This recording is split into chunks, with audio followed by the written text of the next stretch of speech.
She replaced her cousin at the airport pickup and picked up a Millionaire CEO by mistake. Hello, my lovely family. Before we begin today's story, I have a small favor to ask. Please hit subscribe and turn on the notification bell so you never miss our channel's new videos. It's quick, free, and the best way to support us in bringing you more dramatic stories. Your support means the world to us. Where are you watching from? Drop your city or country in the comments below, and tell us your local time. Are you watching at midnight, during breakfast, or on your commute? We love hearing from you. Now, let's return to our story.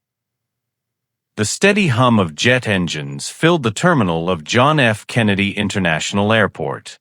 Announcements echoed through the cavernous space, mixing with the clatter of luggage wheels and the restless shuffle of travelers moving between destinations.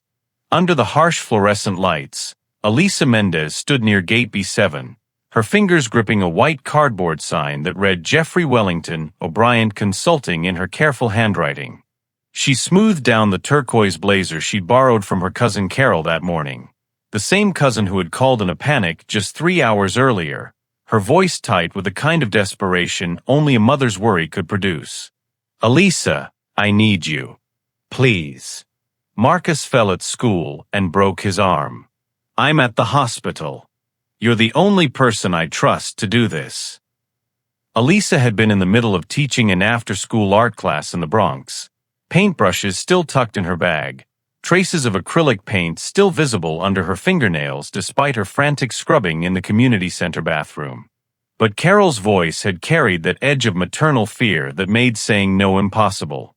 So here she stood, 26 years old, her locks pulled back with a colorful African print wrap, trying to look professional among the sea of chauffeurs in pressed uniforms holding laser-printed signs with corporate logos.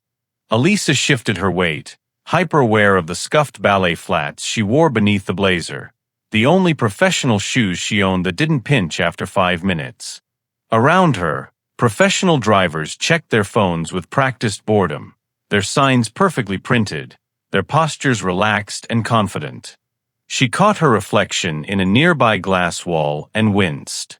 The blazer fit well enough, even if the white tee underneath was from a thrift store on Fordham Road and her jeans had a small paint stain near the pocket that she tried to cover with her canvas bag. You can do this, Elisa, she whispered to herself, adjusting her grip on the cardboard sign. Just smile, be polite, get him to Manhattan. Her phone buzzed. Carol's text appeared. He's a French investor. Very important. Polite but private. Don't ask too many questions. Just get him to the Meridian Hotel. You're saving my life, Prima. Thank you. Elisa exhaled slowly. Just a pickup. Nothing complicated. Smile, stay professional, deliver him safely. She could do this. The arrival doors slid open with a mechanical whoosh, and passengers from the Paris flight began streaming through customs. Business executives in expensive overcoats moved with purposeful strides. Families juggled crying babies and overstuffed luggage. Solo travelers scanned the crowd for familiar faces or their designated drivers. Then she saw him. He moved differently than the others, unhurried despite the chaos around him, his presence commanding attention without demanding it. Tall with warm brown skin that seemed to glow even under the airport's harsh lighting. He had dark hair styled with a European precision that somehow looked effortless. He wore a navy blazer over a crisp blue shirt, no tie, the collar open in that casually elegant way that whispered Paris rather than New York. A leather carry-on glided behind him like it weighed nothing, and there was an air of quiet confidence about him that made people instinctively step aside as he passed. When his eyes, deep brown, intelligent, carrying hints of jet lag and something else, something almost amused, met hers across the terminal, Elisa felt her breath catch in her throat. She lifted her sign higher, fighting the sudden flutter in her stomach. Their gazes locked for a moment that seemed to stretch longer than it should, and she saw something flicker across his face. Surprise? Recognition? No, that didn't make sense. They'd never met. He approached with fluid confidence, and as he drew closer, she noticed the way he carried himself, the easy grace of someone who'd spent years learning to navigate rooms full of important people. His watch caught the light, clearly expensive. His shoes were polished to a mirror shine. Everything about him screamed success, and suddenly Elisa felt acutely aware of her borrowed blazer and her homemade sign. Miss O'Brien. His voice was smooth and low, accented with French undertones that made even those two words sound like music. Actually, I'm Elisa Mendez, she said quickly, extending her hand with more confidence than she felt. Carol's cousin. She had a family emergency. Her son broke his arm at school, so I'm filling in. She tried to channel Carol's professional tone, the one her cousin used with VIP clients. Mr. Wellington, welcome to New York. He paused, his handshake warm and firm, his gaze studying her face with an intensity that made her pulse quicken. Something flickered in his expression again, that same surprise she'd seen from across the terminal, mixed with what looked almost like relief, though she couldn't imagine why. Please, he said, his smile growing warmer, more genuine. Call me Jeff. Jeff, she repeated, and the name felt less formal on her tongue. More human.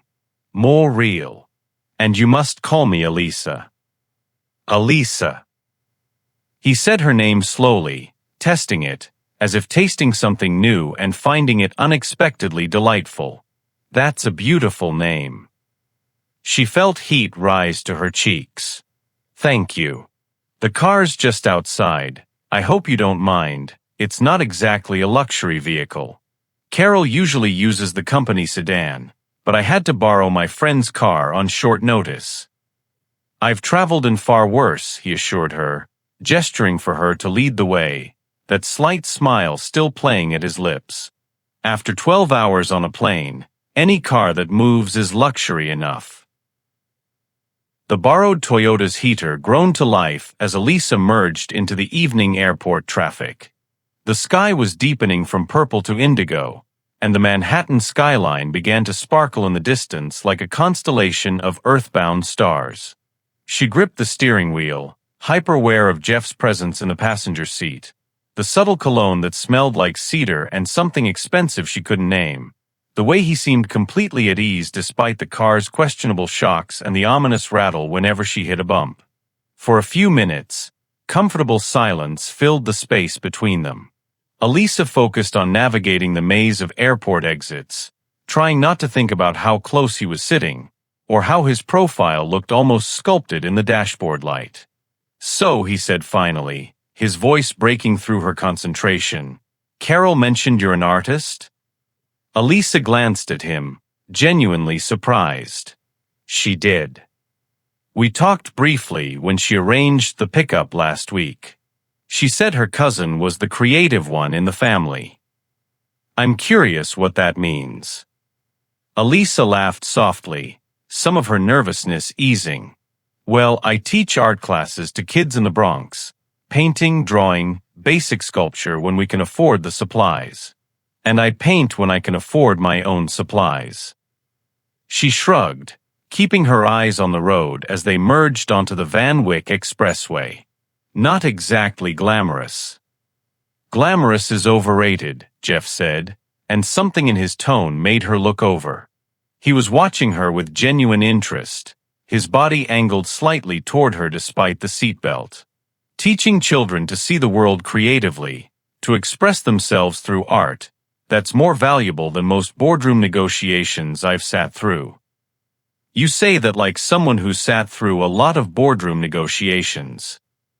More than I'd like to admit, he said with a rueful smile. Tell me about your painting. What do you create when it's just for you? And somehow, in the stop-and-go traffic with the city skyline growing larger through the windshield, Elisa found herself talking. Really talking. Not the polite small talk she usually made with strangers, but honest conversation about the things that mattered to her.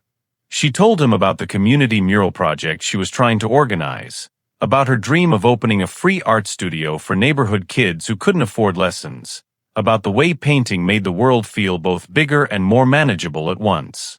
Jeff listened like every word mattered, asking thoughtful questions that showed he was really hearing her. He shared observations about street art he'd seen in Paris and Barcelona, told her about a small gallery in Montmartre where unknown artists sold their dreams on canvas, spoke about the way creativity could transform not just spaces but entire lives. Art has this power, he said as they passed through Queens, the city opening up before them, to make us see what's always been there but invisible. You're teaching those kids that power. That's extraordinary. I'm just trying to keep them from giving up, Elisa said quietly. The world tells kids like mine, kids from neighborhoods like ours, that art is a luxury they can't afford. That creativity is for other people. I want them to know that's a lie. Jeff was quiet for a moment, and when she glanced over, she saw something in his expression that looked almost like wonder. You're changing lives, he said simply.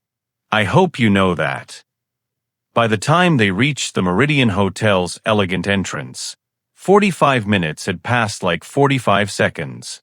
Elisa blinked, surprised to find themselves already there, the doorman already approaching the car. She hurried around to help with his luggage, but Jeff was already standing on the curb, his leather bag in hand, looking at her with an expression she couldn't quite read. Thank you, Elisa, he said softly. For the conversation as much as the ride. Of course. I hope you enjoy your stay in New York, mister, she caught herself, smiled. Jeff. He reached for his bag, then hesitated, his hand still on the handle. I know this might be forward, he said, his accent making the words sound almost musical, but would you join me for coffee? Just for a few minutes. It's cold, you've driven through rush hour traffic, and I would hate for you to drive all the way back to the Bronx on an empty stomach. Every practical instinct told Elisa to decline. He was Carol's client. She was there as a favor. Their worlds were completely different. He probably had a corner office somewhere with views of Central Park, while she had a studio apartment with a radiator that only worked half the time. But something in his eyes, genuine, hopeful, without a trace of presumption or entitlement, made her hear herself say, just one cup. Are you already hooked? We promise this story gets even better. If you're enjoying it, please take a second to hit that subscribe button and ring the notification bell. It really helps us bring you more amazing stories like this one. And if you won't subscribe, tell us why in the comments. We genuinely want to know. Now, back to Elisa and Jeff. Inside the hotel's warm lobby cafe, they found a quiet corner table away from the main flow of guests. The space was elegant but comfortable, all soft lighting and leather chairs. Elisa ordered a cappuccino that probably cost more than her usual bodega coffee, trying not to wince at the prices on the menu. Jeff ordered an espresso and what looked like his first genuine smile since stepping off the plane. For the next hour, they talked. Jeff asked about her students, their names, their struggles, their small victories. He wanted to know about her techniques, her inspirations, what made her choose teaching over pursuing her own career as an artist full-time. She found herself telling him things she rarely shared, how art school had left her with crippling debt, how her mother called from Atlanta twice a week begging her to come home where life was cheaper and more realistic, how she sometimes felt like she was failing even as she fought so hard to succeed. You're not failing, Jeff said quietly, his cup forgotten on the table between them. You're exactly where you need to be, doing exactly what matters. Easy to say when you're not eating ramen for the fourth night in a row, Elisa said, then immediately regretted it. Too honest. Too real. Sorry, that was. True, Jeff finished for her. And important. The world needs more people who choose purpose over comfort. You have no idea how rare that is. The way he looked at her when he said it made her heart do something complicated in her chest. When they finally stood to leave, The cafe was nearly empty. The night shift workers were quietly resetting tables. Jeff walked her to the lobby entrance, and for a moment, they just stood there in the revolving doors draft, neither quite ready for the evening to end. "If I have free time this week," Jeff said carefully, "would it be all right if I looked you up? I'd love to continue this conversation." Elisa knew she should say no. Knew this was probably a terrible idea. Knew that men like him, successful, sophisticated, from a completely different world, didn't really mix with women like her except in movies. But she found herself nodding. "I'd like that." His smile was worth every risk. When Elisa finally made it back to the borrowed car, she sat in the driver's seat for a full minute before starting the engine, her hands still trembling slightly. She pulled out her phone and texted Carol, "Delivery successful. He's nice. Thanks for trusting me." Carol's response was immediate, "You're a lifesaver." How was he? Professional? Difficult? Elisa stared at the screen, trying to find words for what had just happened. Finally, she typed, "Just nice. Really nice." She didn't mention the conversation that had felt more real than anything she'd experienced in months. Didn't mention the way he'd looked at her when she talked about her students, like her words were precious. Didn't mention that she already knew she'd be thinking about Jeff Wellington for the rest of the night. As she drove through the quiet streets toward the Bronx, the city lights blurring past her windows, Elisa allowed herself a small smile. It had been just a pickup. Nothing complicated. Nothing that would change her life. Except somewhere in the back of her mind, a small voice whispered that maybe, just maybe, something had shifted.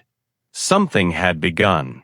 When they finally parted, with Jeff promising to look her up if he had free time during his visit, Elisa walked back to the borrowed car feeling lighter than she had in months. She didn't know that Jeff Wellington wasn't just an investor. She didn't know he was the CEO of Wellington Global Enterprises, a billion-dollar corporation spanning 3 continents. She didn't know that in 3 weeks, at a charity gala she'd attend in a borrowed dress, she would discover that the man who'd listened to her dreams so intently had been hiding his entire identity. And she certainly didn't know that the coffee they just shared would change both of their lives forever, starting with a mistake that was never really a mistake at all. The next morning, sunlight leaked through the thin curtains of Elisa's small apartment in the Bronx. The hum of early traffic drifted up from the street below, mixed with the distant wail of sirens and her neighbor's radio playing salsa music loud enough to rattle the shared wall. Elisa sat on the edge of her bed, still wearing yesterday's jeans, staring at the sketchbook open on her lap. She had drawn him. Jeff Wellington, the man she'd picked up by mistake, looked back at her from the page. His sharp profile, those calm eyes that seemed to see right through her defenses, the slight curve of his mouth when he smiled. Every pencil stroke captured a mixture of mystery and kindness that had kept her awake half the night. She laughed softly at herself. "You really are ridiculous, Elisa." He was just being polite. But her hand moved across the page anyway, adding shadows to his jawline, depth to his gaze. The clock on the wall read 7:45. Elisa's eyes widened. Late again. Her morning shift at the community center's art program started at 8:30, and she still had to catch the 4 train from Burnside Avenue. She jumped up, the sketchbook tumbling to the floor as she rushed through her tiny apartment. The place was small, barely 400 square feet, with a kitchenette that was more kit than kitchen, and a bathroom where you could sit on the toilet and wash your hands in the sink simultaneously. But the walls were alive with color. Canvases stacked against every available surface, some finished, most not. A half-completed painting of the Bronx streets at sunset leaned against the radiator. Sketches pinned to the walls with thumbtacks, her students' faces, subway scenes, the bodega owner who always gave her day-old bread. The weak heater rattled and hissed, barely keeping the November cold at bay.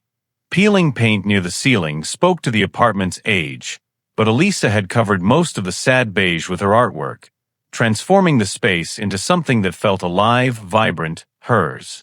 She grabbed her apron from the hook by the door, stuffing the sketchbook into her canvas bag alongside yesterday's paintbrushes.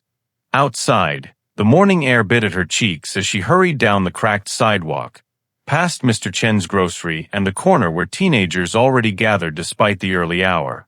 Her phone buzzed in her pocket. A text from her mother in Atlanta. Mija, have you thought about what I said? There are teaching jobs here. You could save money, buy a car, have a real life. Elisa shoved the phone back in her pocket without responding.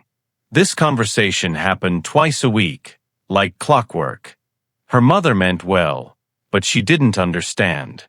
Couldn't understand why Elisa would choose to struggle in New York when she could be comfortable in Atlanta. But comfort wasn't why she'd come to New York. Dreams were. By the time Elisa reached the Melrose Community Center, she was only 5 minutes late. The building was old but well-loved, its walls covered in murals painted by decades of local artists. Inside, the smell of tempera paint and floor cleaner greeted her like an old friend.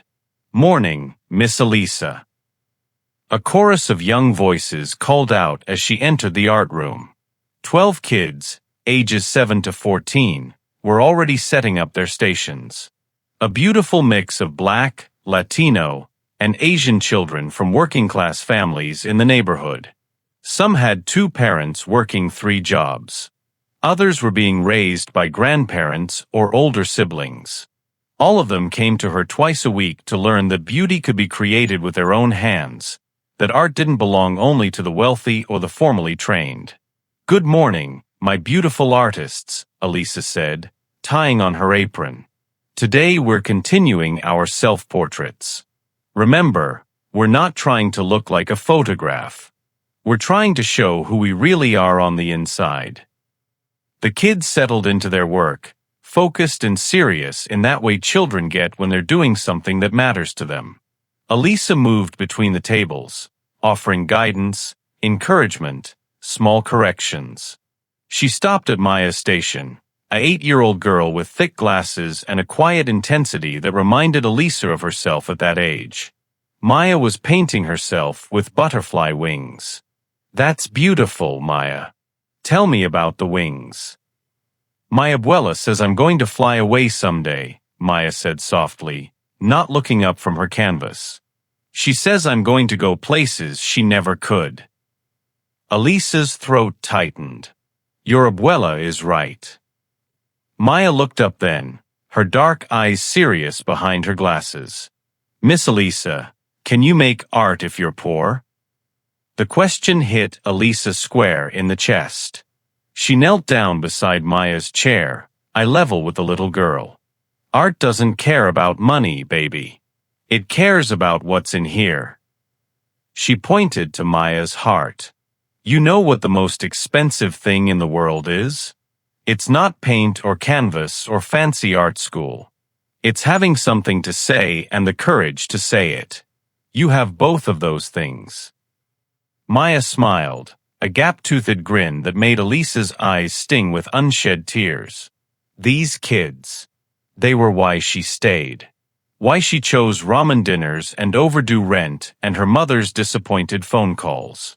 Because somewhere in this room might be the next Jean-Michel Basquiat or Faith Ringgold, and they deserved someone who believed in them. During lunch break, Elisa sat in the small staff room, eating the peanut butter sandwich she'd made that morning. Her phone buzzed, an unknown number. Her heart did a complicated flip before she even opened the message. "Elisa, it's Jeff from last night. I hope this isn't too forward, but I saved your number from Carol's contact info. Would you like to meet for coffee this weekend? I'd love to continue our conversation about art. Jeff Wellington." Elisa stared at the screen, reading the message once, twice, 3 times. Her coworker Destiny walked in, took one look at Elisa's face, and grinned. "Girl, why are you smiling like that? Who texted you?" "Nobody," Elisa said automatically, but she couldn't stop smiling. Nobody got you looking like you just won the lottery. Spill. Elisa bit her lip, then showed Destiny the message. I picked up this guy from the airport last night for my cousin. We had coffee. And now, this. And he's cute. Destiny, he's. Elisa searched for words. He's like if elegance and kindness had a baby and that baby spoke French. Destiny laughed. So that's a yes. What are you waiting for? Text him back. Elisa's fingers hovered over the keyboard. Part of her wanted to play it cool, wait an hour or two. But a bigger part remembered the way Jeff had listened to her talk about her students. Really listened, like her words mattered. She typed, I'd like that. Saturday afternoon? His reply came so fast she knew he'd been waiting. Perfect. There's a gallery in Chelsea I think you'd appreciate. 2 p.m.? Elisa's smile widened. It's a date. Then she panicked and added, I mean not a date. Just a meeting. To look at art. As friends. 3 dots appeared, disappeared, appeared again. Finally, whatever you want to call it, I'm looking forward to it. See you Saturday, Elisa. Destiny peered over her shoulder and whistled. Girl, that man is into you. You don't know that. I know men. And that one. Destiny pointed at the phone. He's already halfway in love. Elisa laughed, but her heart was racing. You're being dramatic. We'll see, Destiny said with a knowing smile. We'll see.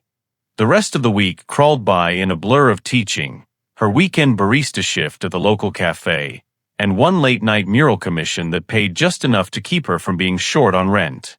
By Friday, she'd managed to scrape together $950, exactly what she owed her landlord, Mr. Hernandez, a retired postal worker who'd been patient with her before, but whose patience had limits. She dropped the cash in an envelope and slid it under his door, relief flooding through her.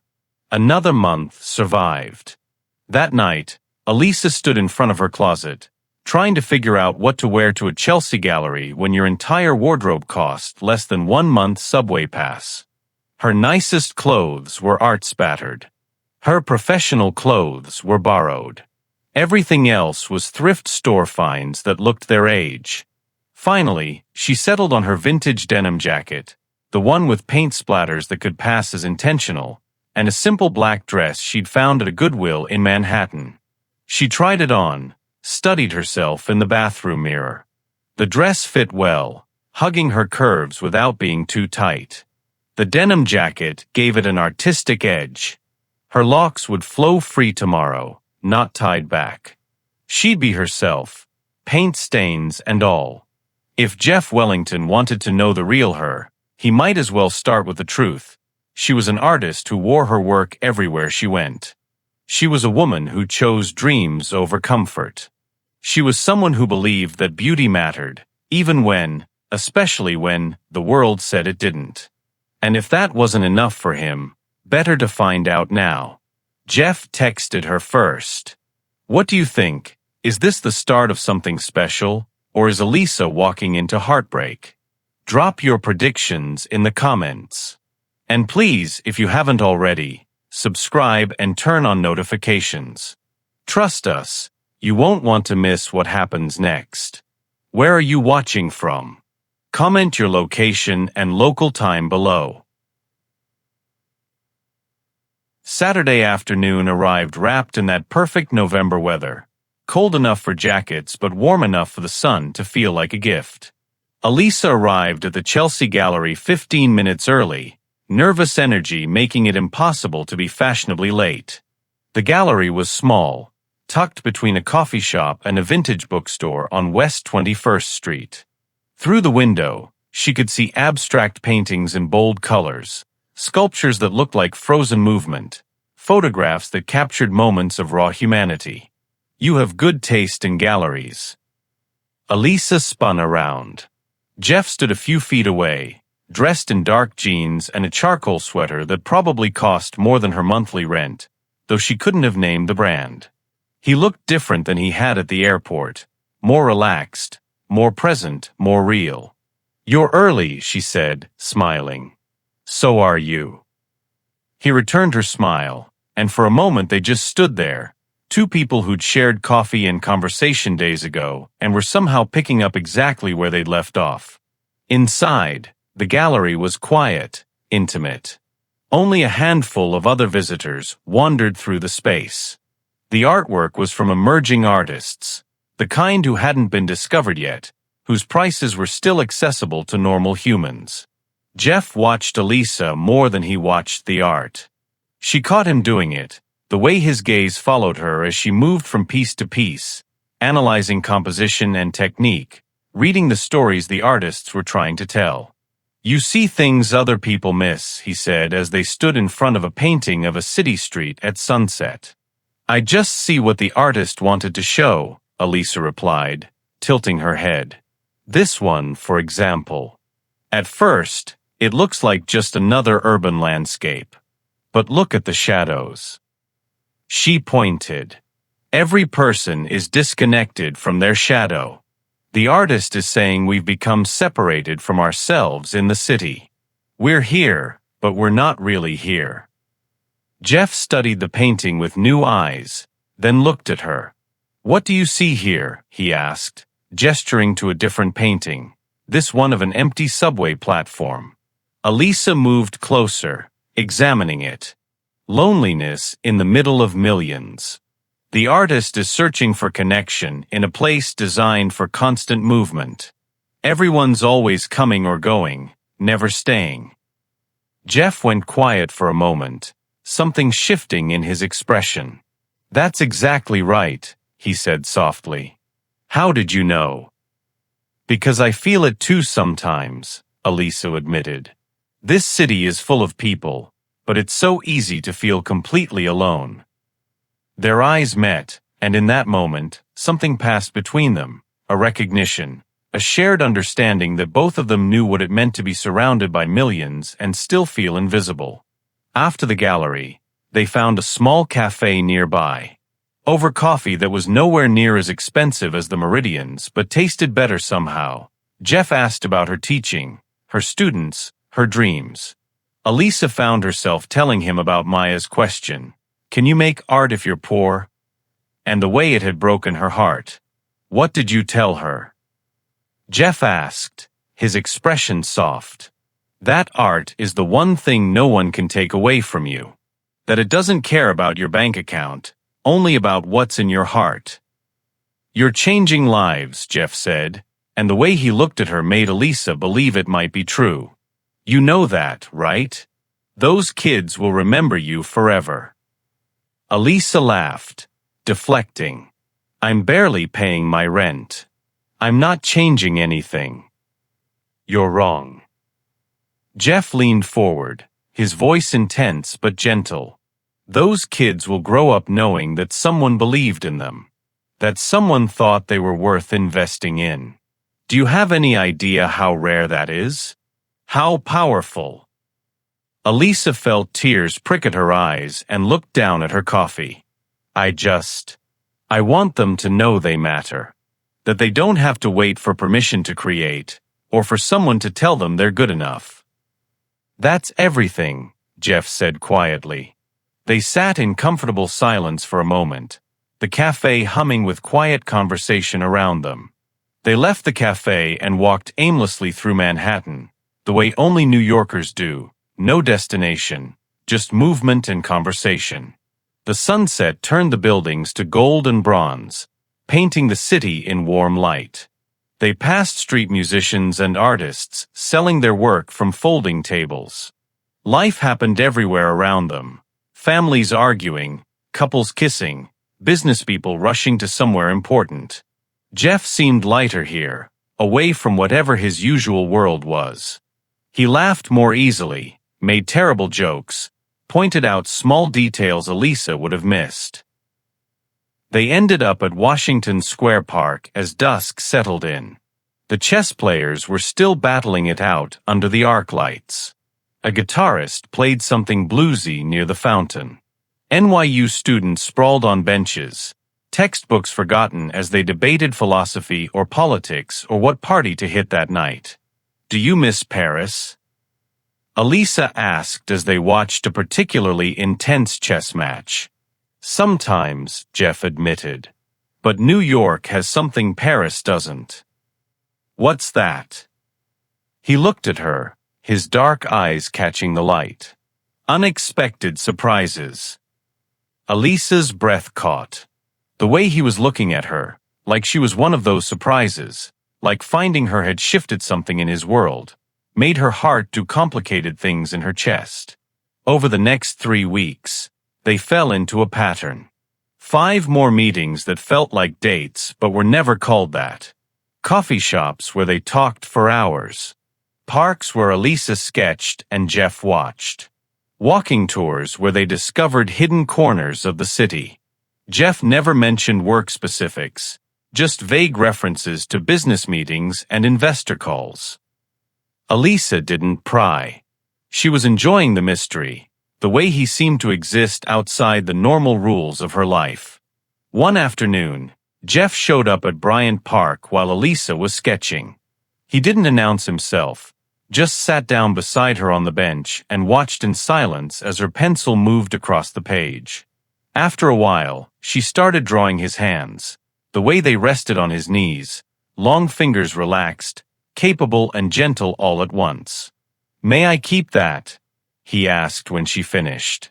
Elisa hesitated, then carefully tore the page from her sketchbook. "It's just a sketch." "It's perfect," he said, folding it carefully and tucking it into his jacket pocket. Another day, they met at an art supply store in the East Village. Elisa was pricing brushes she couldn't afford when Jeff appeared beside her. "These are good," he said, picking up a set of professional-grade brushes. "You should get them." "Jeff, those are $75. Consider it an investment in future masterpieces." He was already walking to the counter. "I can't let you." "You can and you will." His tone was gentle but firm. "Artists need good tools. Let me do this." Elisa wanted to protest, but something in his expression stopped her. This mattered to him somehow, this small act of support. So she let him buy the brushes, and tried not to think about how natural it felt to accept kindness from him. Late one Thursday night, after Elisa's evening class, Jeff met her at a 24-hour diner in her neighborhood. He'd rolled up his sleeves, loosened the tie he'd been wearing to whatever meeting he'd come from. They ate burgers and fries, and he looked more human than she'd ever seen him. Tired but happy, present in a way that made her want to memorize the moment. "Why do you do this?" she asked. "Meet me in the Bronx at 11 p.m. for diner food?" "Because this is where you are," he said simply. "And I'd rather be here with you than anywhere else." The community center held a small exhibition of the students' work, an end-of-session showcase for families. Elisa mentioned it casually, not expecting Jeff to come.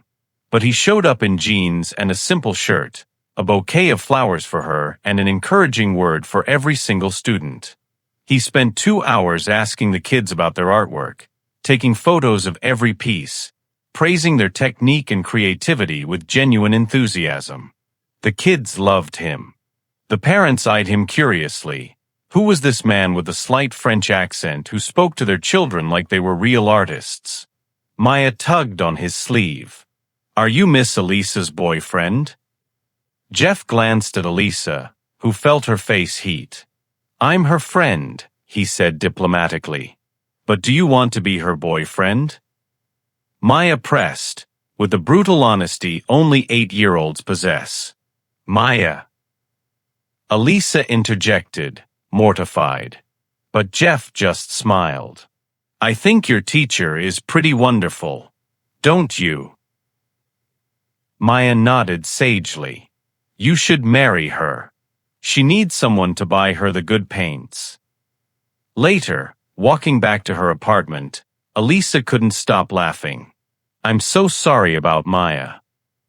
"Don't be," Jeff said, his hand brushing against hers as they walked. "Kids see things clearly. It's adults who complicate everything." They stopped outside her building. The streetlight cast shadows across Jeff's face as he tucked a lock behind her ear, his fingers lingering near her cheek. He leaned in slowly, giving her every chance to pull away. Elisa's phone rang, shattering the moment. Carol's name flashed on the screen. Elisa gestured to the phone. "Of course." Jeff stepped back, but his hand lingered on her arm. "I should let you go."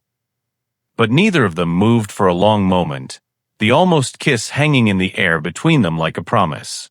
What Elisa didn't know was that Jeff had been making calls. Quiet calls, untraceable calls. He'd arranged for one of her paintings, a photo from the students' exhibition, to be submitted to a charity auction. He'd made an anonymous donation to the community center for art supplies. He'd been researching grant opportunities for community art spaces, making notes about funding structures and sustainability models. His assistant Jennifer questioned him once, "Sir, why don't you just tell her who you are? Show her what you could do for her program." Jeff looked at the sketch of his hands that Elisa had drawn, now framed on his desk. Because then she'd never know if she earned it herself. And she deserves to know that everything she achieves is because of her talent, her dedication, her vision. Not because of me. 3 weeks after that first airport pickup, Elisa stood in front of her bathroom mirror, getting ready for another casual coffee with Jeff, and finally admitted what she'd been denying. She was falling for him. Not for his expensive watch or his perfect French accent or the easy way he moved through the world, but for the way he listened like her words were precious. For the way he showed up, not just physically, but emotionally, fully present in every moment they shared. For the way he saw her, really saw her, when the rest of the world looked right through women like her. She didn't know his last name was on buildings across 3 continents. She didn't know that board members and investors sought his approval, that his signature could move markets.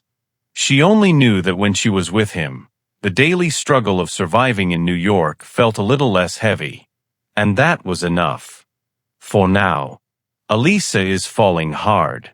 But we know Jeff is hiding his true identity. Do you think he's wrong for not telling her? Or is he protecting their connection from outside pressures? Comment your thoughts. And if this story is hitting you in the feels, please subscribe and hit that notification bell. Share this video with someone who loves romance stories. Drop your location and current time in the comments. We have viewers from all over the world. The envelope arrived on a Tuesday morning via courier. Elisa was in the middle of teaching when the community center director brought it to the art room, her expression puzzled and impressed. "Elisa, this just came for you. Looks fancy." Elisa wiped paint from her hands and took the envelope. Heavy ivory paper, gold embossing around the edges, her name written in elegant calligraphy script. She opened it carefully, aware that 12 pairs of young eyes were watching with curiosity. The Wellington Foundation cordially invites Ms. Elisa Mendez to our annual charity gala benefiting emerging artists. Elisa's eyes scanned down the page until they reached the words that made her hands start shaking. Featuring artwork by Elisa Mendez, guest of honor. "This has to be a mistake," she whispered. She excused herself from the classroom, stepping into the hallway to call the number printed at the bottom of the invitation. A woman answered on the second ring, her voice professionally warm. "Wellington Foundation, how may I help you?" "Hi, I'm Elisa Mendez. I received an invitation, but I think there's been some kind of error. It says my artwork is being featured, but I didn't submit anything." "Oh, Ms. Mendez. No error at all. Your painting Hope in Color has been selected for our featured exhibition. We're so honored to have you as our guest of honor." Elisa's mind raced. Hope in Color was the collaborative piece she'd created with her students, the one from the community center exhibition. "I don't understand. Who submitted my work?" "Our benefactor prefers to remain anonymous, but they were very impressed with your community impact and artistic vision. The gala is Friday evening. We do hope you can attend." Friday. 2 days away. Yes. Thank you. Elisa hung up, staring at the invitation. The Wellington Foundation. She'd heard of it. Who hadn't? It was one of the most prestigious arts foundations in New York, known for discovering and supporting emerging talent. Being featured at their annual gala could change her life. But who had submitted her work? That evening, Elisa called Carol, who insisted on lending her address. "This is huge, Prima. Do you know what this could mean for your career?" She texted Jeff, "Something crazy happened. I'm going to an art gala Friday night." His reply came quickly, "That's wonderful. You deserve recognition. Want to come with me? I could use the moral support." There was a longer pause before his response, "I'll be there." Something about that pause made Elisa's stomach twist, but she pushed the feeling aside. She was overthinking. He was probably just checking his schedule. Friday evening arrived too fast and too slow all at once. Carol came over early to help Elisa get ready, bringing a simple black dress that fit perfectly and heels that only sort of hurt. Destiny did her makeup, transforming Elisa's natural beauty into something red carpet ready.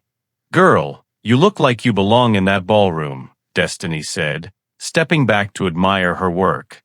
Elisa stared at her reflection and barely recognized herself. Her locks flowed over her shoulders in soft waves. The dress was elegant without trying too hard. She looked successful, like someone who might actually belong at a charity gala. She took a car service to the Plaza Hotel. There was no way she was showing up to this event on the subway. The ride through Manhattan felt surreal, like she was watching someone else's life through a window. The Plaza Ballroom took her breath away. Crystal chandeliers the size of small cars hung from gilded ceilings. A string quartet played something classical and beautiful. Waiters in tuxedos circulated with champagne and hors d'oeuvres that probably cost more than Elisa's weekly grocery budget. She clutched her small borrowed purse and tried not to look as out of place as she felt. Ms. Mendez. A hostess approached, smiling warmly. "Right this way, please. Your artwork is displayed on the main stage." Elisa followed her through the crowd of people in designer gowns and perfectly tailored tuxedos. Businesspeople and socialites, artists and philanthropists, all moving through the space like they were born to it. Then she saw it. Her painting, Hope in Color, illuminated under a spotlight on the main stage. The rainbow of her students' handprints seemed to glow. A placard below read, "Hope in Color" by Elisa Mendez, community artist and educator. Tears filled her eyes. It was real. Her work, her students' work, displayed at one of the most prestigious events in the city. "Ladies and gentlemen," an announcer's voice boomed through the sound system. "Welcome to the Wellington Foundation Annual Gala." Elisa froze. Wellington Foundation. Jeff Wellington. Her mind started making connections it should have made weeks ago. Wellington. Wellington. She scanned the crowd frantically, her heart pounding so hard she could hear it over the music. And then she saw him. Jeff stood across the ballroom, wearing a perfectly tailored tuxedo, surrounded by board members and photographers. He was shaking hands with New York's mayor. People were deferring to him, the way people defer to power, to wealth, to importance. Behind him, a screen displayed his photo with text beneath, "Jeffrey Wellington, CEO, Wellington Global Enterprises founder, Wellington Foundation." Everything clicked into place with sickening clarity. The expensive watch. The vague descriptions of his work. The way he'd bought her art supplies without blinking. The anonymous submission of her painting. He wasn't an investor visiting from France.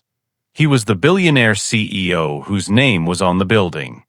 Whose foundation was hosting this event. Who had been lying to her for 3 weeks. Jeff saw her. Their eyes met across the ballroom, and she watched his expression shift from the professional smile he'd been wearing to genuine concern, maybe even fear. He excused himself from his group and started walking toward her. Elisa couldn't move, couldn't breathe, couldn't do anything but stand there as he approached, every step feeling like a countdown to detonation. "Elisa," he said quietly when he reached her. "Let me explain. You're the Wellington Foundation." Her voice came out strangled. "All this time, you knew exactly who I was, but you never told me who you are. I wanted you to see me as a person, not a name or a net worth. But this," she gestured wildly at her painting, the gala, the chandeliers, the whole glittering spectacle. "You orchestrated this. You've been pulling strings while I thought I was just, what? Some charity project? Some feel-good story for your foundation's annual report." "No." Jeff's voice rose, then dropped. "People were starting to notice. Everything between us is real. I just wanted to help." "Help." Elisa's eyes filled with angry tears. "You should have trusted me enough to choose that for myself. You should have been honest. I was afraid you'd see the money instead of me. So you lied. For weeks. While I—" She stopped, unable to finish. "While I fell for you. While I let myself believe this was real." Around them, whispers were starting. Phones were coming out. People were filming, photographing, speculating. Jeff reached for her hand. "Please, Elisa. Just listen." She pulled away. "You turned my mistake into a game. And I was stupid enough to play." She started walking toward the exit, her heels clicking on the marble floor like a countdown. Behind her, she heard Jeff call her name, but she didn't turn back. At the door, she stopped. Looked over her shoulder one last time. "I thought you were different," she said, loud enough for him to hear over the resumed music, the resumed conversations. "I thought you saw me. But you were just playing dress-up in my world while I lived in it." Then she walked out into the cold November night, leaving behind the ballroom, the champagne, the spotlight on her painting, and the man she'd been falling in love with. Jeff stood motionless, surrounded by curious glances and camera phones. The painting, Elisa's painting, glowed behind him like an accusation. His assistant approached, looking worried. "Sir, what should I tell the press?" Jeff didn't answer. He just stared at the door where Elisa had vanished, the weight of his mistake settling over him like lead. By midnight, the photos were online. Billionaire CEO's secret romance. Who is mystery artist Elisa Mendez? The headlines spread like wildfire across social media.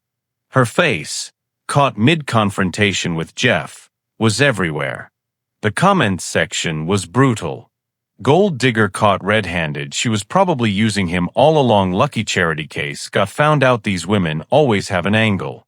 Elisa sat on her apartment floor, still in the borrowed dress, scrolling through the vitriol with tears streaming down her face. They'd taken the most real thing she'd felt in years and turned it into a spectacle, a scandal, a cautionary tale.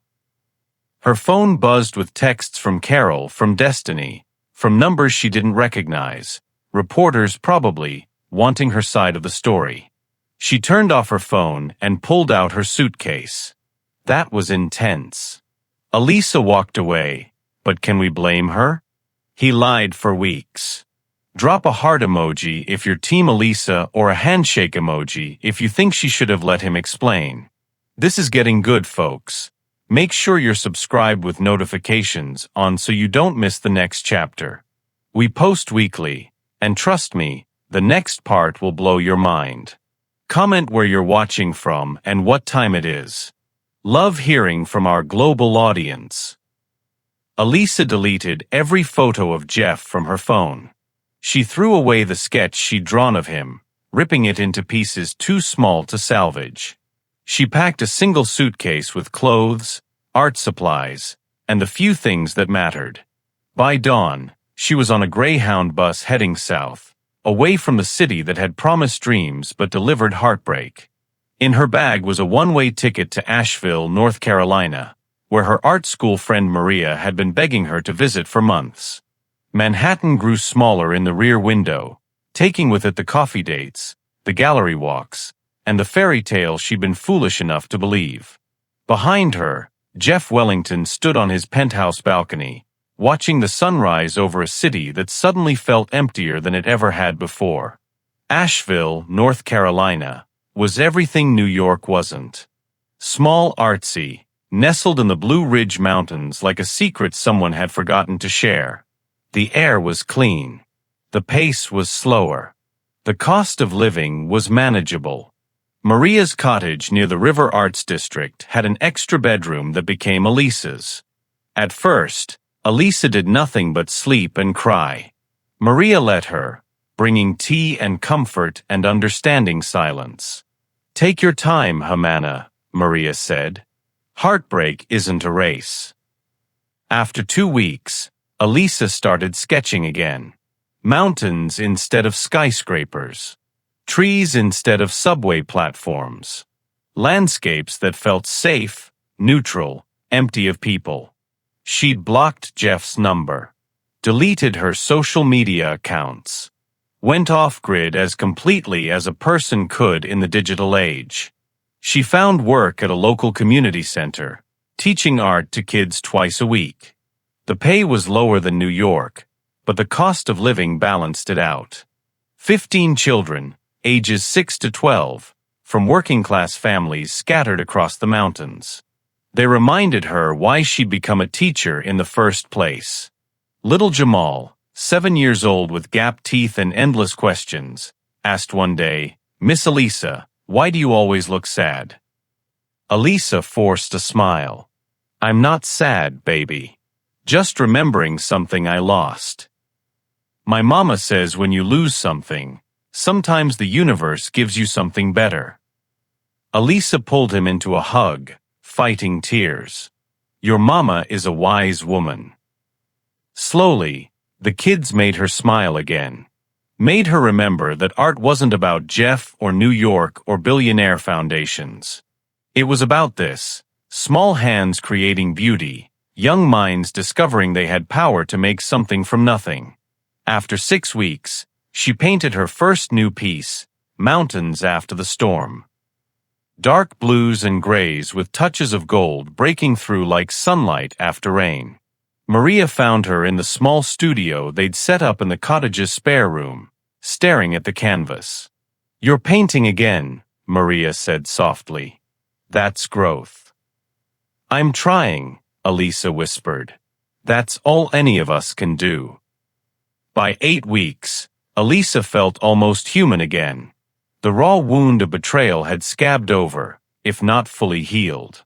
She told herself she was better off. Jeff was from a different world, one she'd never belonged in anyway. But late at night, when she couldn't sleep, she still thought about the way he'd looked at her in that gallery. The way he'd listened to her talk about her students. The way his hand had almost cupped her cheek outside her apartment building. She wondered if any of it had been real, or if she'd just been a project to him all along. 2,000 miles away, Jeff wasn't doing well. Board members noticed. He was distracted in meetings, irritable with staff, exhausted from lack of sleep. His assistant Jennifer had fielded 3 calls from business partners asking if everything was okay with Mr. Wellington. Jeff had hired 3 private investigators to find Elisa. All three had failed. She'd gone completely off-grid, no social media, no credit card trail, no forwarding address. "Sir," Jennifer said gently one afternoon, "maybe she doesn't want to be found." "I need to apologize," Jeff said, staring at the sketch of his hands that Elisa had drawn, still framed on his desk. "I need her to know the truth." He talked to Carol, who was furious with him at first. "You broke my cousin's heart. She trusted you." But Carol eventually softened when she saw how genuinely wrecked he was.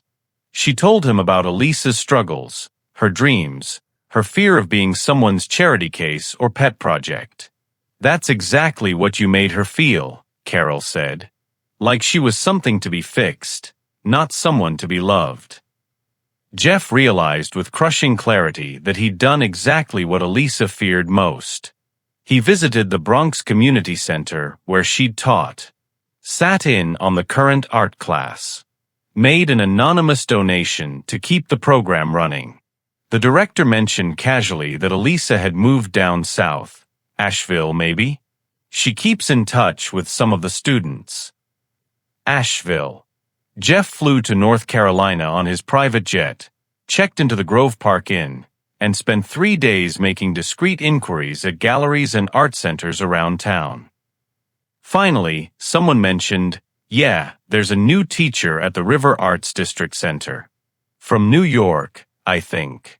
Teaches Tuesday and Thursday evenings. Real talented. Sweet with the kids. What's her name?" Jeff's heart was pounding. Elisa something. Mendez, maybe. Jeff sat in his hotel room that night, staring at the mountain view, and made a decision. He couldn't just show up at the community center. Elisa would run.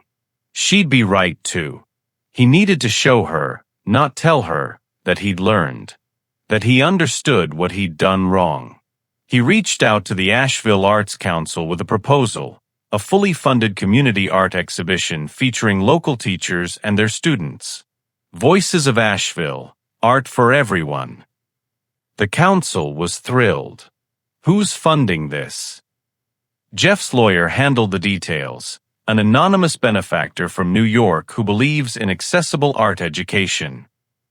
The exhibition was scheduled for 6 weeks away. The council approached Elisa about being one of the featured artists. To Jeff's relief, she agreed. He spent those 6 weeks making sure every detail was perfect, not for show, but for substance. The program would continue after the exhibition. The funding would support local artists long-term. This wasn't about grand gestures or buying forgiveness. It was about doing what Elisa had always done, supporting artists who needed support. 2 months after the gala disaster, the exhibition opened at a downtown gallery in Asheville. Community turnout was huge. Families, local press, art lovers, students. Elisa's Mountains After the Storm held the centerpiece position. Around it, collaborative pieces she'd created with her new students showed the progress of healing. She wore a simple sundress, her locks in a braided crown. She looked healthier than she had in New York, sun-touched, less frantic, more grounded. Maria stood beside her, a protective presence. Elisa was laughing with one of her students when the microphone squealed with feedback. "Ladies and gentlemen," the Arts Council director said, "we have a special guest who made this exhibition possible." Elisa's smile faded. She knew somehow, before the director even said the name. Jeff stepped onto the small stage. No tuxedo this time, just jeans, a button-down shirt, casual shoes. He looked humble, nervous, human. Their eyes met across the room. "I'm not here as a CEO or a billionaire," Jeff said into the microphone, his voice steady but vulnerable. "I'm here as someone who made a terrible mistake, who let fear and pride cost him the most real thing he'd ever found." Elisa stood frozen. Her students watched with curiosity. Maria gripped her arm in support. Elisa Mendez taught me that art doesn't care about money. It cares about what's in the heart, Jeff continued. And my heart has been in Asheville for 2 months, wishing I could turn back time and tell you the truth from the beginning. The gallery fell completely silent. Every eye turned to Elisa.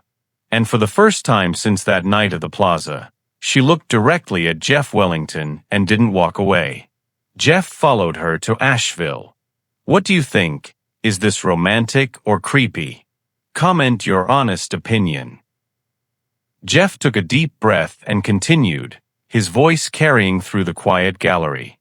2 months ago, I orchestrated something I thought was generous. But generosity without honesty is just manipulation. He gestured to the exhibition around them. I funded this exhibition, yes. But not to buy forgiveness or control anyone. I did it because I believe in what Elisa does, and this community deserves to celebrate her. He pulled out a folder from beside the podium. These are documents transferring full ownership of this exhibition program to the Asheville Arts Council. No strings attached. No Wellington name attached. Just art for people who need it. His voice cracked slightly. Elisa, I should have told you who I was from the start. I was afraid you'd see the money instead of the person. But in trying to protect our connection, I destroyed it. Behind him, someone removed a cloth from a covered frame. Elisa gasped. It was her sketch, the one of Jeff's hands that she'd drawn in Bryant Park. The one she'd thought he'd thrown away. You drew this 2 months ago, Jeff said, his eyes locked on hers. Do you remember what you said? Elisa's voice came out as barely a whisper, but in the silent gallery, everyone heard. I said hands tell the truth about a person. Jeff nodded, tears visible in his eyes now. You said my hands looked like they were searching for something to hold on to. His voice broke. I was searching for you. And when I found you, I was too much of a coward to hold on the right way. He set down the microphone and stepped off the stage, walking slowly toward her. The crowd parted like water. I'm not asking for everything back, he said, stopping a respectful distance away. I'm not asking you to forgive me today. I'm just asking, will you let me prove that I've learned? That I can show up honestly, without hiding, without grand gestures, just real. The gallery remained completely silent.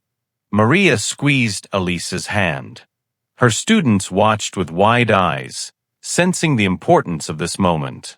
Elisa looked at Jeff, really looked at him. He looked different than he had in New York. Thinner, tired, humbled. His expensive confidence had been replaced with something more valuable, humility. Can we talk? She asked quietly. Privately. Relief flooded Jeff's face. Yes. Please. They walked outside to the gallery's courtyard, where string lights were just beginning to twinkle in the early evening. The Blue Ridge Mountains rose in the distance, purple against the darkening sky. Crickets sang their evening chorus. Elisa sat on a bench. Jeff stood, giving her the power position, waiting. You hurt me, Elisa said finally. Not because you're wealthy. Because you didn't trust me with the truth. I know. Jeff's voice was steady, accepting. And I've spent 2 months understanding why that was wrong. I grew up poor, Jeff. Really poor. Childhood bedroom with 3 sisters. Mama working 2 jobs. Wondering sometimes if we'd have heat in the winter kind of poor. She looked up at him. And I've had men treat me like I was lucky to be noticed. Like I should be grateful for scraps of attention from someone better than me. I never meant. I know you didn't. Elisa cut him off gently. But impact matters more than intention. Jeff nodded, staying quiet, letting her speak. When I was with you, I felt seen. Really seen. Not as the struggling artist or the charity case. Just me. Elisa. The woman who teaches kids and dreams big and eats ramen 4 nights a week because she'd rather buy paint than groceries. That's who I fell in love with, Jeff said quietly. Elisa's breath caught. Then I found out everything was curated. The anonymous gallery submission, the art supplies, the coffee dates that felt spontaneous but maybe weren't. The coffee dates were real, Jeff interrupted. I showed up because I wanted to see you. Those were never planned. Never fake. But you still hid who you were. And that made me question everything. She wiped at her eyes. I thought I was falling in love with someone real. Then I found out I didn't even know his full name. Jeffrey Wellington, he said. Son of Richard and Victoria Wellington.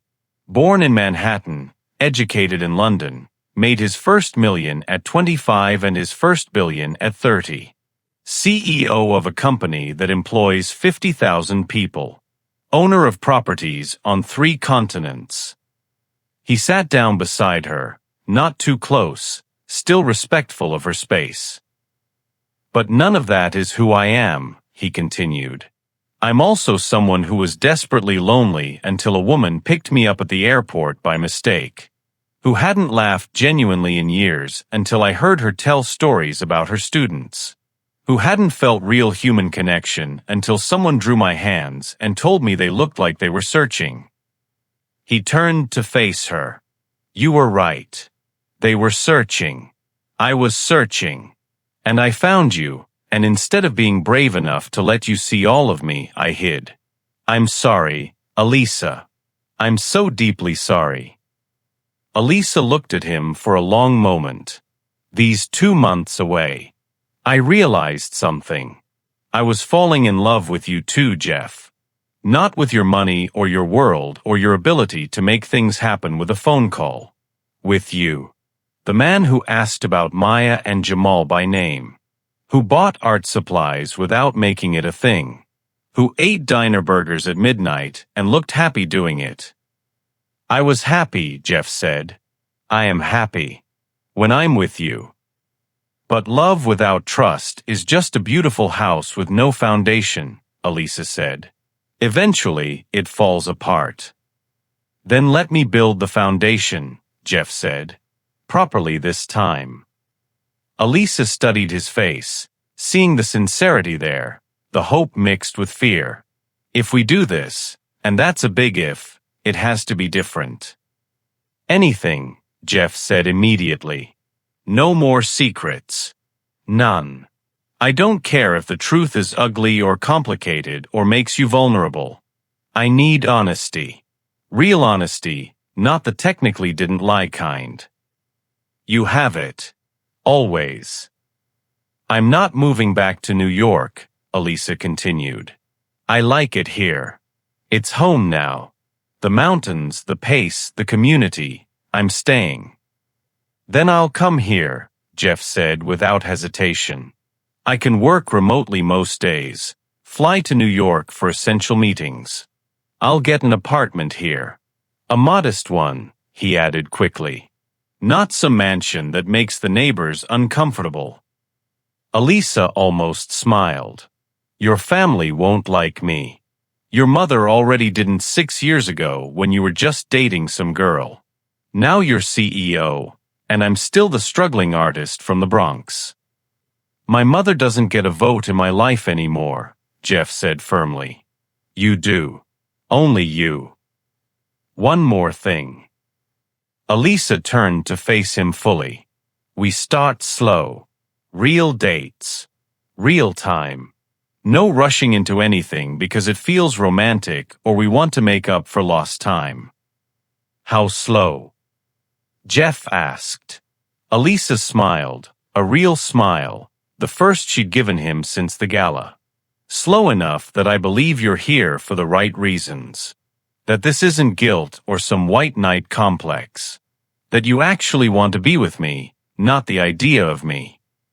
Then we go at your pace, Jeff said. Whatever you need. I'm not going anywhere. They sat in silence for a moment, the mountain air cool around them, the string lights twinkling overhead. "Okay," Elisa said finally. "We can try." Jeff's whole face transformed with relief and joy. Yeah. She held up a finger. "But Jeff Wellington, if you lie to me again, about anything, even something small, we're done. No second chances after the second chance." "Understood," Jeff said solemnly. "Complete honesty. I promise." "Then let's see if we can do this right," Elisa said. The next 6 months passed slowly, deliberately. Jeff got a 2-bedroom apartment in downtown Asheville. Nice but not ostentatious. The kind of place a successful businessman might have, not a billionaire's pied a terre. He flew to New York once a week for essential meetings, but otherwise worked remotely. His assistant Jennifer handled more than she ever had before. His board members grumbled about his absence, but the company's numbers stayed strong. More importantly, Jeff was present in Asheville. They dated properly. Hiking in the mountains on Saturday mornings. Farmers market visits where they bought fresh produce and homemade bread. Long walks through the River Arts District, stopping to watch glassblowers and potters and painters at work. He met Maria properly, enduring her protective interrogation with good humor.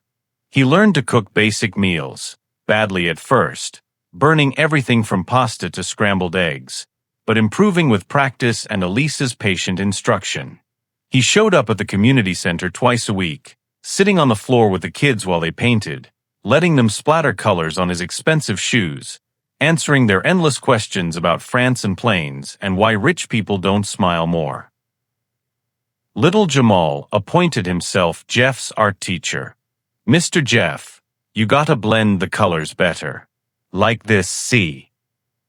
"I see," Jeff said seriously, accepting instruction from a 7-year-old with genuine respect. The kids loved him. The parents warmed up to him. Maria grudgingly admitted he seemed genuine. Slowly, so slowly Elisa almost didn't notice it happening. Trust rebuilt between them. One evening after teaching, Elisa found Jeff waiting by her car in the community center parking lot. He was holding something small in his hand, looking nervous. "I want to show you something," he said. He opened his hand. A $10 bill, worn and creased, sat in his palm. Elisa looked at it, confused. "What's this?" "3 months ago, you lent me this when that coffee shop didn't take cards. Remember?" Elisa laughed. "That was you being secretly a billionaire at a cash-only cafe." "It was me being completely unprepared for real life," Jeff said with a self-deprecating smile. "You saved me that day.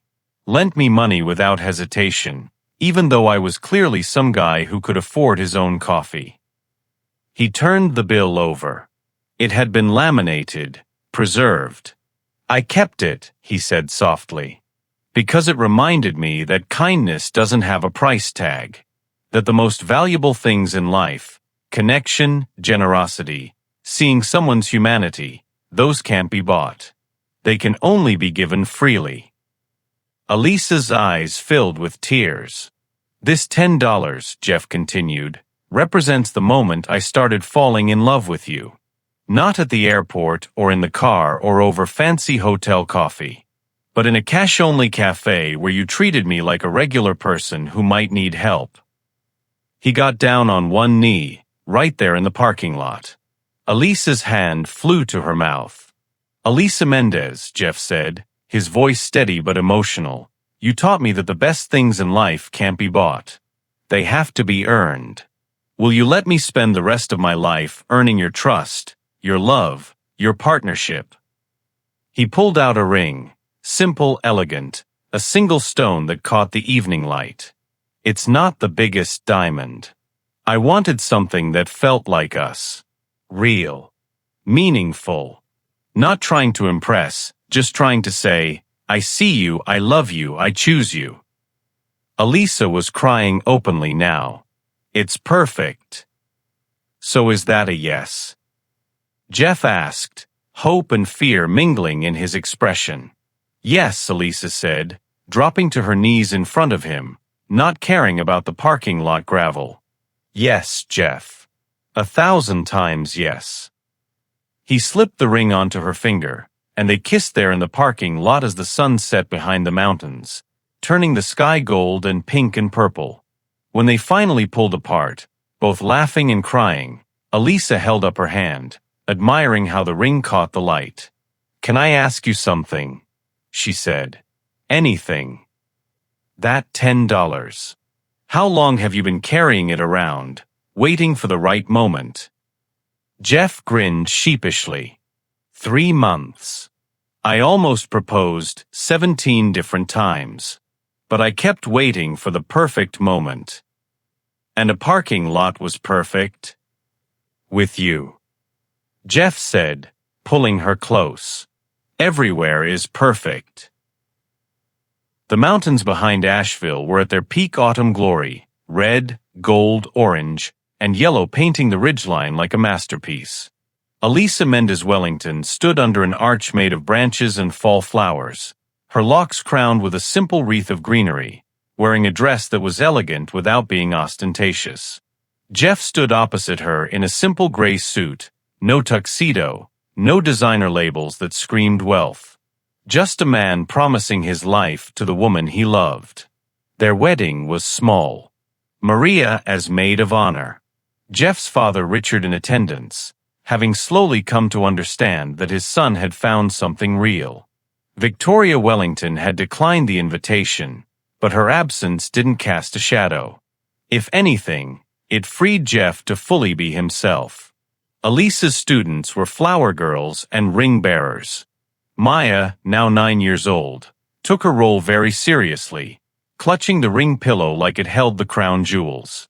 Jamal scattered petals enthusiastically, more on the guests than the aisle, making everyone laugh. Carol stood in the front row, wiping happy tears, whispering to her husband, I can't believe my emergency airport pickup turned into this. Elisa's mother had flown in from Atlanta, still not entirely sure about this billionaire her daughter was marrying, but won over by the way he looked at Elisa, like she'd hung the moon and stars personally. The vows were simple, heartfelt, focused on honesty and growth and showing up. I promise to never hide from you, Jeff said, his voice carrying across the intimate gathering. To trust you with my truth, even when it's complicated. To choose you every day in big ways and small.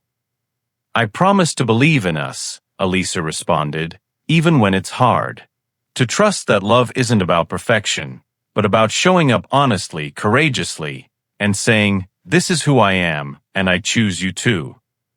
When they kissed, their students cheered. The mountain wind carried the sound of celebration through the trees. 1 year into their marriage, Elisa stood in front of a renovated warehouse in downtown Asheville.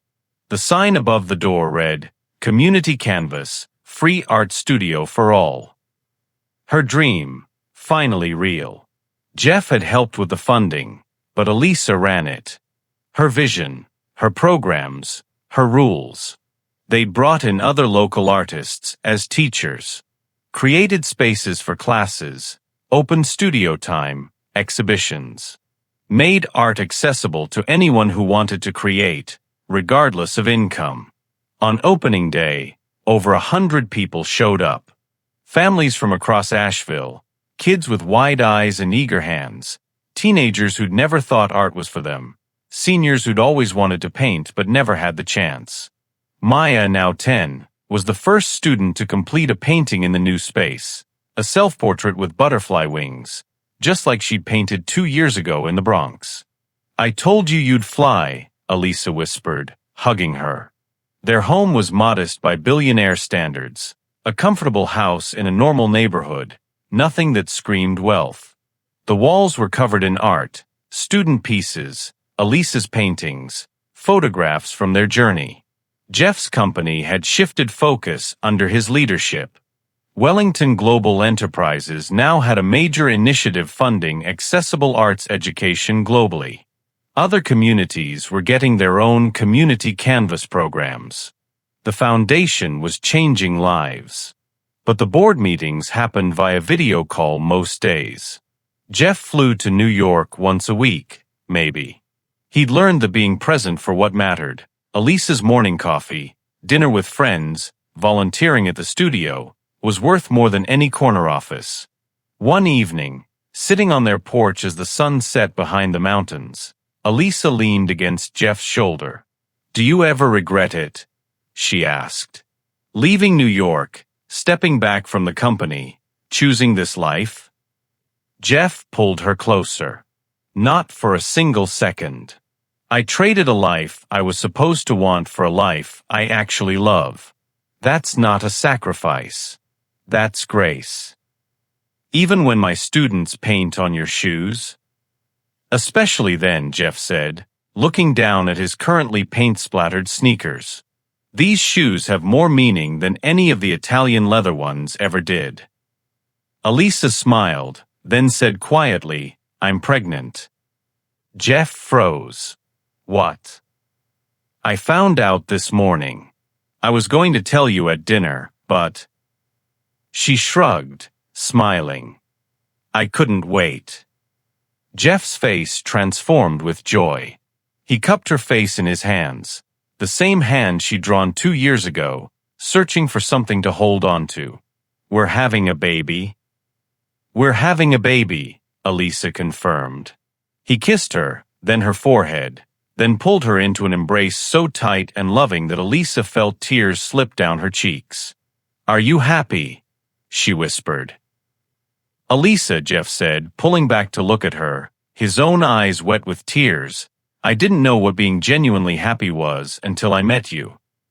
Sometimes the biggest mistakes lead to the most beautiful destinations. Elisa had replaced her cousin at an airport pickup and accidentally picked up a millionaire CEO. But what she'd really picked up was a second chance at love, the kind that doesn't hide in expensive suits or arrive in limousines. The kind that shows up honestly, vulnerably, and says, "I'm not perfect, but I'm here and I'm real." She'd found a partner who'd learned that wealth means nothing without integrity. That power is meaningless without honesty. That the truest luxury is being loved for exactly who you are. And in the end, that was worth more than all the money in the world. Some mistakes aren't meant to be corrected. They're meant to lead you home. And that's the beautiful end to Elisa and Jeff's journey. Did you love it? Did you cry? Did you believe in second chances again? Let us know in the comments. Please hit that subscribe button and turn on all notifications. We post new stories every week, and you won't want to miss them. Share this video with someone who loves romance, redemption, and happy endings. Drop a heart emoji if this story touched your heart. And one last time, where in the world are you watching from, and what time is it? We love our global lovely family. Thank you so much for being here. We'll see you in the next incredibly heartwarming story.